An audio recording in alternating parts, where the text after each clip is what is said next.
조갑제 TV 시청자 여러분 안녕하십니까. 2025년 7월 31일 오후 1시 50분입니다. 음수사원이라는 말이 있습니다. 음수사원, 음수할 때 숫자는 우물물을 말합니다. 우물물을 마실 때는 그 우물을 판 사람을 생각한다 하는 뜻입니다. 음수사원, 우물물을 마시는 사람은 이 우물을 누가 팠을까라고 생각하면서 고마워해야 한다는 뜻이죠. 그렇게 하면은 그분에게는, 고마워하는 사람에게는 또 다른 행운이 따를 것이다 하는 뜻을 품고 있습니다. 이 세상의 원리 중에 하나가 공짜를 좋아하는 사람은 고마워할 줄을 모릅니다. 고마워할 줄을 모르는 사람들이 많으면은 그 공동체가 성립이 되지 않습니다. 무너져 버립니다. 한국에는 지금 공짜 좋아하는 사람이 많다는 것은 공동체의 유지에 큰 문제를 발생시킬 것입니다. 요사이 정부에서 뭐 민생지원금 해가지고 공짜인 것처럼 포장을 해가지고 나눠주는데 그게 공짜일 수 없잖아요. 그 돈은 결국 국민이 낸 세금 아닙니까? 자기 돈을 돌려받는 겁니다. 자, 그런데 오늘 트럼프 대통령이 이재명 대통령과 함께 관세 협상을 마무리 지었습니다. 큰 줄기를 합의했습니다. 25% 관세를 매기겠다고 선언을 했다가 그것을 15% 수준으로 낮췄습니다. EU 국가 그리고 일본과 같은 급입니다. 15%까지 낮출 수 있었던 힘은 어디에 있느냐? 그것은 대한민국 실력이죠. 트럼프가 약한 사람을 봐줄 사람입니까? 그 사람은 강한 사람을 인정하는 사람입니다. 어떻게 보면 실리주의자고 실력주의자입니다. 그리고 미국에 약 3,500억 달러를 투자하겠다고 약속을 했습니다. 일본은 5,500억 달러를 투자하겠다고 약속했습니다. 일본이든 한국이든 그 투자금은 한국 기업들도 그 사업에 공동 참여를 하니까 그게 그냥 뭐 갖다 바치는 조공은 아닙니다. 그리고 별도로 약 1,000억 달러의 에너지를 수입하겠다고 했습니다. 이건 뭐 원래 수입해야 되는 거니까 수입선을 중동에 압도적으로 지금 치우쳐 있는데 거기서 일부를 떼가지고 미국산 뭐 LNG를 수입하면 되는 겁니다. 또 조선산업을 매개로 해가지고 미국과 한국이 협력하겠다는 약속도 했습니다. 어떻게 보면 이게 핵심입니다. 미국과 한국이 협력해야 될 부분을 찾다가 보니까 조선산업을 찾은 거예요. 근데 이게 조선산업이 예상대로 성공적으로 미국에서 재건될 거냐 하는 것은 별도 문제입니다. 이 조선산업은 상당히 거친 업종입니다. 그리고 연관 업종이 참 많아요. 조선산업에 성공한 사람이 정주영 현대건설 회장이었는데 정주영 회장은 기업의 어떻게 보면 천재입니다. 본질을 어떻게 본 거냐? 조선산업의 본질은 뭐냐? 하면은 그게 결국 건설업과 같다는 겁니다. 자기가 잘하는 건설업. 건설업은 건물을 세로로 세우지만은 그걸 눕혀서 만들면은 그게 큰 배가 된다. 이런 아주 단순 논리였습니다. 건설업과 조선업은 여러 연관 하청업체를 결합시켜 가지고 하나로 조립하는 그런 특성이 있으니까 건설업종에서 터득한 노하우로 조선업을 하면은 된다 하는 확신을 가졌던 게 정주영 회장이고 드디어 현대중공업이라는 세계 최대의 조선소를 만든 사람입니다. 그 조선업이 이번에 한국과 미국의 관세 협상 타결에서 일종의 마중물 역할을 했습니다. 이재명 대통령은 오늘의 이 관세 협상 타결을 아주 개념 정리를 정확하게 했습니다. 뭐라고 했냐면은 이것은 미국으로서는 제조업 재건 의지화 한국으로서는 한국 기업의 미국 내 경쟁력 강화 의지가 맞닿은 것이다라고 했습니다. 일치했다는 겁니다. 미국은 제조업을 재건해야 되겠다. 특히 트럼프는 한국은 미국에서 한국 기업이 경쟁력을 확보해야 되겠다. 그래서 그 틀에 맞는 협상 결과가 오늘 나온 겁니다.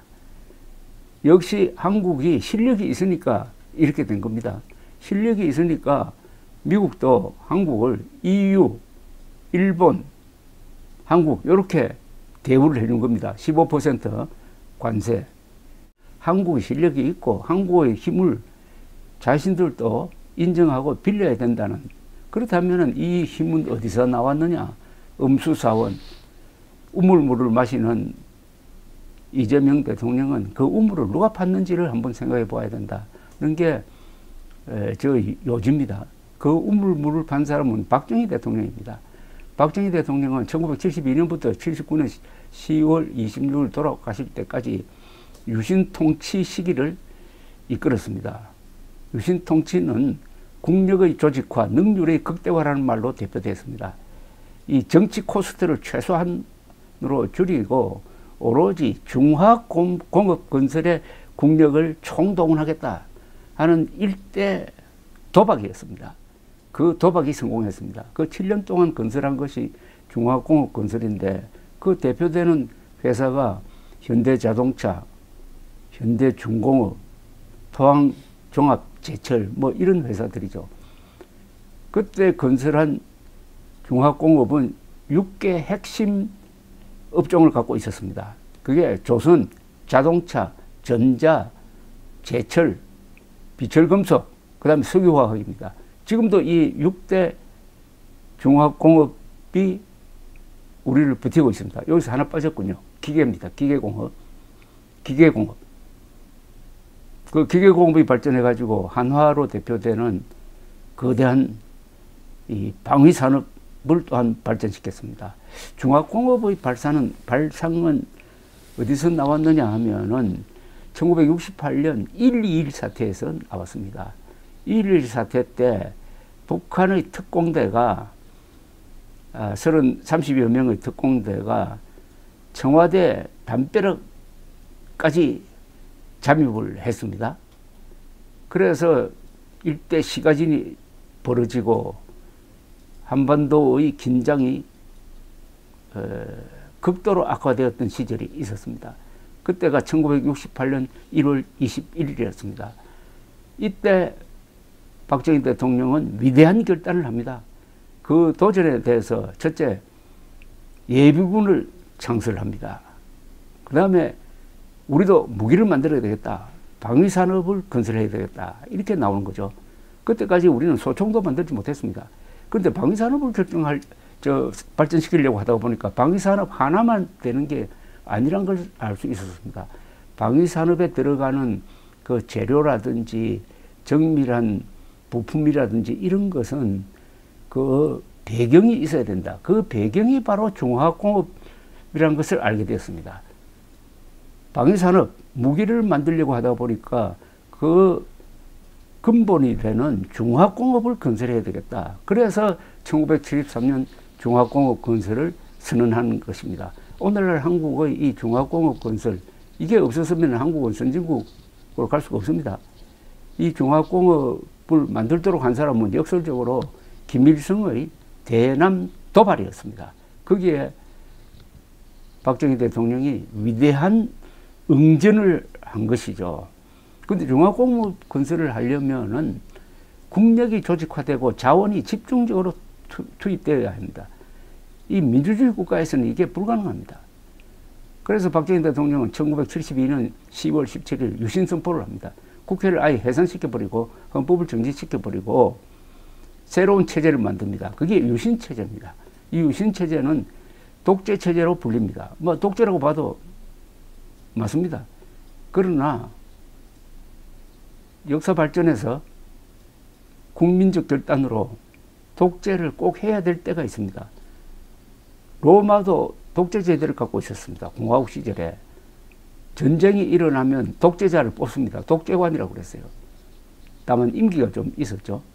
그러니까 비상시에는 독재적 권력이 필요하다는 거죠. 박정희 대통령은 유신 선포를 하면서 나는 조국의 발전에 내 몸을 던졌다라고 아주 예언적인 이야기를 합니다. 그래서 이 7년 동안 정치 코스트는 줄어들고 국가 건설의 이 효율성은 세계에서 최고도로 높아졌습니다. 그런 힘으로 건설한 것이 중화공업 건설입니다.